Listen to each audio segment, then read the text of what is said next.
What is up, guys? Welcome to Tech Savvy Buyer. So a couple of weeks ago I made a video on how you can modify an existing DualShock 4 controller to have a more elite, call it, type of look and extra paddle buttons at the back.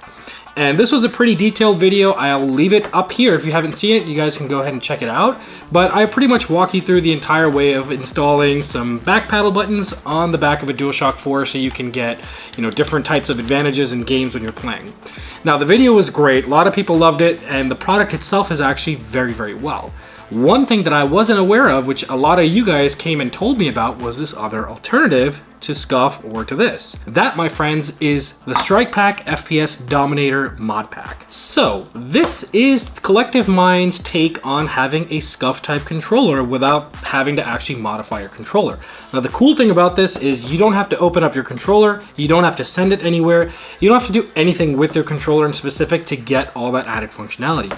All you gotta do is take their included strike pack, and it has a little micro USB port right up there which plugs into your existing one.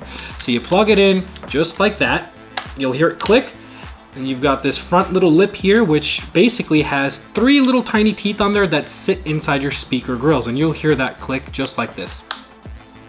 Alright, once that's in, I actually powered on my PlayStation there real quick, but this is what the strike pack looks like. And if you compare it to the one that I did a couple of weeks ago, the do-it-yourself solution, the biggest difference you can see on the back of these guys is that this guy has 4 buttons that you can actually map and use, while this guy only has 2 buttons that you can map and use. However, mapping the buttons on this versus mapping the buttons on this guy is a lot easier, and then you've got a whole bunch of other different functionalities that you can do with the buttons and even your existing keypad once you have all the mods loaded. So in this video, I'm not going to cover all the different mods that you can load on here, but I will cover some of the basic ones and how you get through them, and you can play around with the instruction. If I see enough attention from you guys that you really want to see it, I might make a more detailed video on all the different mods that you can do with this, because it's pretty sick. So for my testing, I played a lot of Call of Duty because, again, this is designed for first-person shooters. However, it doesn't mean you can't play this with MMO games or other types of games that might require you to have different functionalities or ease of accessing buttons by your thumbs and whatnot. So this made Call of Duty a simple, intuitive experience, more so than I've ever enjoyed playing Call of Duty in the last couple of years. And not because I had an advantage over other people, but because this actually feels very natural.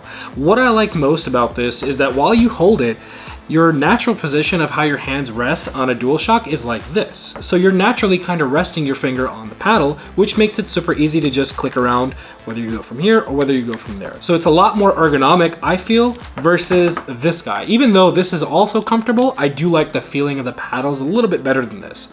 At roughly around the same price point, that's a definitely good advantage to have. So this video isn't an exact comparison between the two to say. They both are stellar products, they both have their own pros and cons, and I would highly recommend both of them. But let's see why the FPS Strikepack was very highly recommended by you guys, and why it's gotten this level of attention that it has, and the praise that it gets. So my experience alone playing Call of Duty, I loved it. Absolutely fun experience. So let me show you how you actually program the strike pack, how it's supposed to work, what the different things on this mean, and how you can change different modes and add, turbo, rapid fire, all that kind of jazz for the different games that you play. Let's take a look at all that good stuff and how it works. Alright guys, so as you can see here, I've got the strike pack connected to the DualShock 4 controller, and I also have it plugged in. You can see right off the bat that there are 2 white lights glowing on the actual logo. This indicates that this device is now in tournament mode, which means that you can only use the paddles for different functionality, but you can't set the mods. And if you see up here, we've got these little LED light indicators that kind of let you know what mod you have activated. There's 8 in total. These are 8 fast mods that you can enable. I'm not going to go through all of them today, but I'm going to show you some pretty cool stuff. So you can see we've got COD open up here, and by default, the paddles just equate to the right paddle is the right D-pad, the left paddle is left. So you can see as on the controller or on the screen for Call of Duty, when I press the left paddle, it's just the same thing as doing this. So let's map the paddles to a different button, and this is really easy. On the back side of the DualShock, and actually on the Strike Pack, there are two little buttons corresponding to each paddle. This one corresponds to the right paddle, this one corresponds to the left paddle. All you gotta do to map the paddle is hold that button and then press the desired button you wanna map it to. So for example, the left trigger, if I wanna map this to circle, right now if we press it, look, it's doing that. So if I'm going to change this, I'm going to hold that button down just for a split second, press circle, let it go, and boom. Now pressing this turned into the same motion as using circle. So same thing for the other side. I'm going to change that by pressing that button, change it to X, and now I have this paddle acting as a jump. This is the functionality that you're limited to when you're using it in tournament mode. Now, if you want to play with mods where you have rapid fire and stuff like that, it's pretty easy to switch up to. Now, to switch over to the mod mode, you're going to start by holding the left paddle button first, immediately press the right paddle button on top, and hold them for 5 seconds together, then let it go. So we'll go 1, 2, 3, 4, 5. Once you let it go, light should flip blue. Now this indicates that you are ready to go in mod mode, and that's where you're going to start seeing the upper lights light up.